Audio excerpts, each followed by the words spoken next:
your main takeaway from that?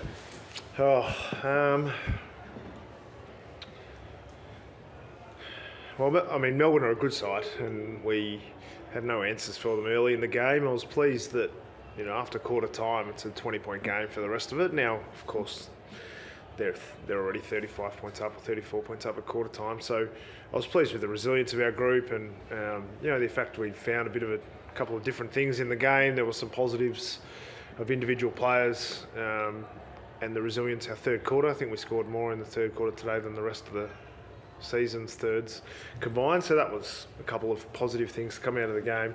But really, I looked at Melbourne, and they're a pretty impressive unit. The spirit of it, and I know their first goals are obviously an exciting time for players, but with Mackenzie and going back to back and then seeing everyone come around at a time when you're trying to, I suppose, get a footprint in the match, was that the type of thing you want to see? Yeah, I caught. I think it was Cam Mackenzie kicked his first goal, and I saw Jarman Impey just sort of turn around and run back, and then realised, that's his first goal, and run all the way back down. And I think when you see that positivity in the young group and the spirit and the culture they really work hard for each other. It doesn't always come off.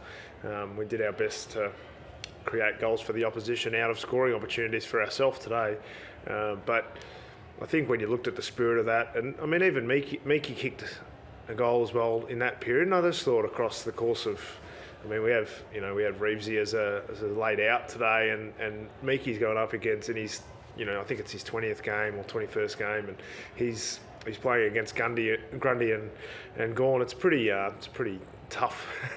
Pretty tough, and I thought he did a really good job. I thought he competed hard for us, and when he kicked his goal, I think the spirit around the group in that first part of the third was really good, and we'd like to play like that all the time, but at the moment we're just not quite there. Can these be some of the best lessons, I guess, playing against a side that's at that level and getting to stand up close for these younger guys?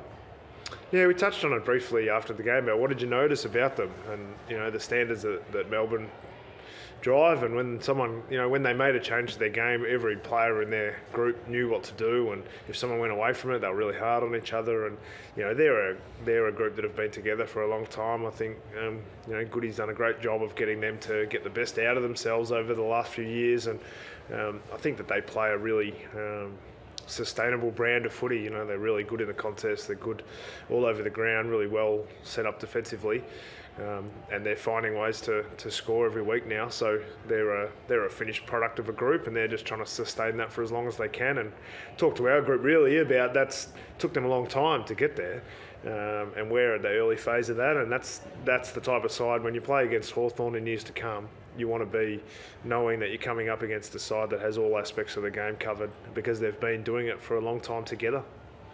What did you say at half time to the group? And you had one goal at that stage, but you touched on the second quarter being what did you say at half time? We talked about the energy that was needed at the start of the third quarter. I think we'd hardly been able to score in the early part of second halves at all across the course of the year. So we talked about how we wanted the game to be played, and made sure we're really organised and structured the field the way that we wanted it. And we made a couple of changes to the way we moved the ball and the way we defended, and that, I think, it enabled us to put a bit more pressure into the game. And I think when we're able to get pressure on Melbourne, we looked a lot better. We got some deeper entries, and we're able to have some congestion, and a lot of those goals they came from rushed kicks out of Melbourne's defence. I think Josh Weddle's goal came from that type of play. So they're really locking it in our front half. I think we had 9 front half turnovers in the third quarter. We'd only had 6 until half time. So being able to get the ball in our front half, I think our midfield, they're a good side, and not to say that we won that battle, but we certainly didn't disgrace ourselves around the middle of the ground. I thought our mid stood up again, and I think there was a lot of good contests in today. They just had a bit more polish than us. They won a lot more one-on-ones early in the game, but after that, I thought, after quarter time, really, it was about their polish versus ours, and they certainly were a bit cleaner than us at key moments. How important for a young group will it be to get some emotional nourishment at some point of a win, and you've got what would appear to be a winnable game on paper coming up against West Coast next week? Yeah, I mean we're on our own journey. We know we're trying to make progress and we're trying to get better. And I think even if we don't necessarily win games of footy, I think we know when we've made significant strides.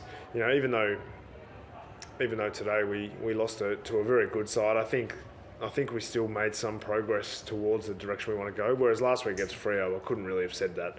I would have said it was a backward step. Today, you know, it's not a giant step forward by any stretch, but I thought there were some parts of the game that looked promising. You know, Seamus's game, I thought Josh Weddle's game. I think guys like that, Miki I already mentioned, I think the consistency of the midfield took another step. So there's players there that are, you know, becoming part of our core group, which is really important. And the reward for effort and to actually get to sing the song together is something I hope that the boys get soon.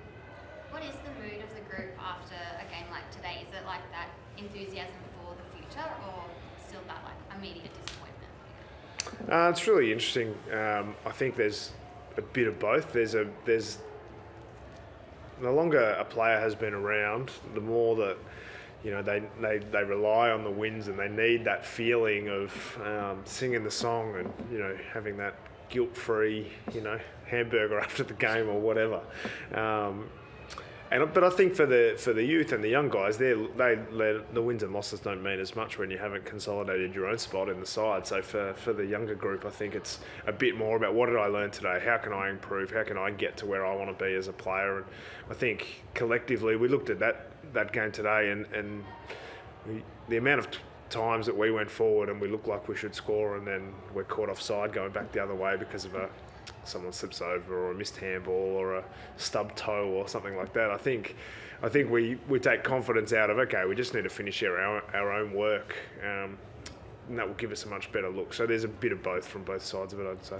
Shaunus looked pretty sore after a big collision in the last quarter. Did he finish up okay? I'm not sure. I didn't hear anything about it, which is good news. So I think James Blank had a big corky and tried to let him go for as long as he could, but he was not moving too well, so he had to sub him out. But I haven't heard anything else about any injuries at this stage.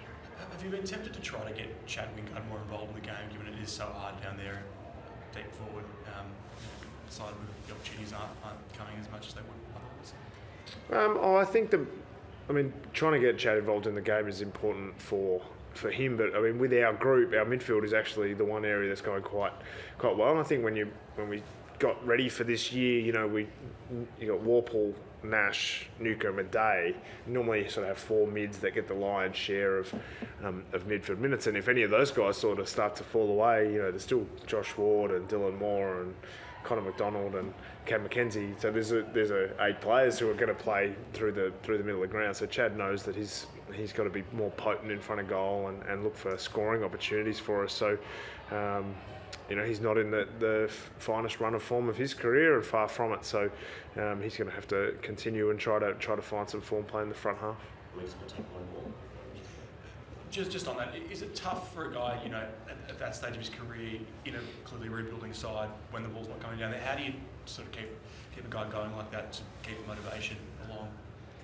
I don't think motivation is the issue. I think there's a lot of aspects of playing as a forward. You know, Luke Brewster's down there playing in a very similar role. So, you know, we know that small forwards, you know, they might only have 8 or 10 possessions in a game and be close to the best player on the ground with chasing and tackling pressure. And I think a lot of our goals came from that type of play today, where we were able to put forward half pressure on Melbourne, and part of Chad's job is to be able to create that forward half pressure. And I think the way that we want this team to play and the way we saw with Melbourne, it didn't always work for them in the building of their model.